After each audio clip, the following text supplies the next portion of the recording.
নমস্কার বন্ধুরা, সুপর্ণার রান্নাঘরে সবাইকে স্বাগত। আজকে আমি আপনাদের সঙ্গে শেয়ার করব ভীষণ হেলদি এবং টেস্টি ব্রেকফাস্টের একটি রেসিপি। চলুন তাহলে দেখে নেওয়া যাক। আমি এখানে 1 কাপ রেগুলার যে চাল ব্যবহার হয় বাড়িতে, সেই চালই দিয়েছি। আপনাদের যার বাড়িতে যেমন চাল ব্যবহার হয় সেই চালই ব্যবহার করতে পারেন। 1 কাপ চাল ভালো করে ধুয়ে নিয়ে ভিজিয়ে রাখবো 1 ঘন্টা মতো।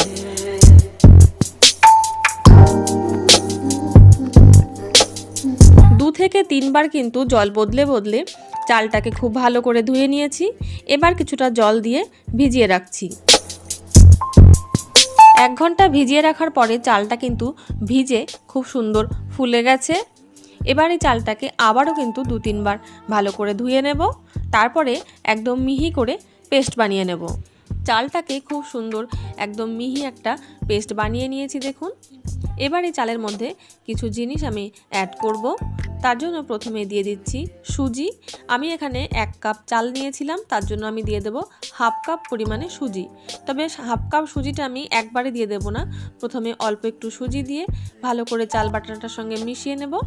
তারপরে মিশে গেলে আবারও বাকি সুজিটাও দিয়ে দেব।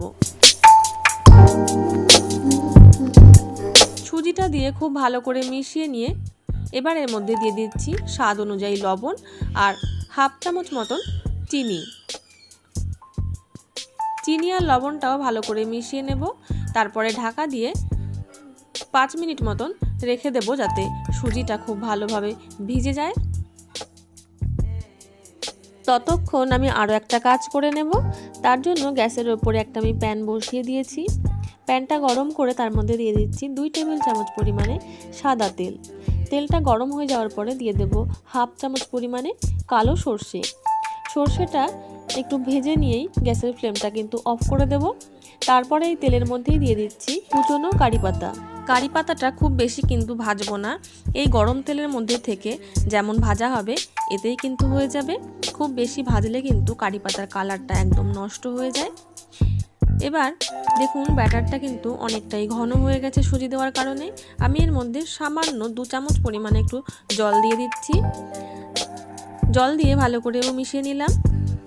এবার এর মধ্যে দিয়ে দেব কুচনো কাঁচা লঙ্কা 1 চামচ পরিমাণে, আর দিয়ে দেব যে কালো সর্ষে আর কারি পাতাটা ভেজে রেখেছিলাম সেটাও দিয়ে দিচ্ছি। দিয়ে এবার ব্যাটারের সঙ্গে খুব ভালো করে মিশিয়ে নেব। মেশানো হয়ে গেলে এবার এর মধ্যে দিয়ে দিচ্ছি 1/2 চামচ পরিমাণে বেকিং সোডা। বেকিং সোডা দিয়েও ভালো করে মিশিয়ে নেব।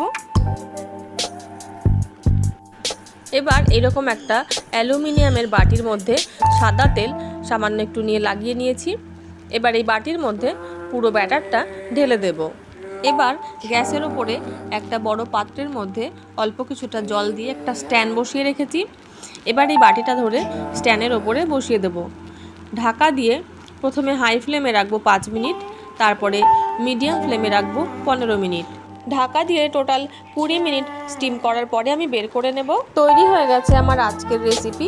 এই হেলদি অ্যান্ড টেস্টি ব্রেকফাস্ট রেসিপিটি আপনাদের কেমন লাগলো তা কিন্তু আমাকে কমেন্টে জানাতে ভুলবেন না। ভালো লাগলে ভিডিওটিকে লাইক এবং আমার চ্যানেলে নতুন বন্ধু হয়ে থাকলে চ্যানেলটিকে সাবস্ক্রাইব করে নেওয়ার অনুরোধ রইল। চলে আসবো অন্য কোনো নতুন রেসিপি নিয়ে আপনাদের সামনে। ততক্ষণের জন্য নমস্কার। সবাই ভালো থাকবেন, সুস্থ থাকবেন।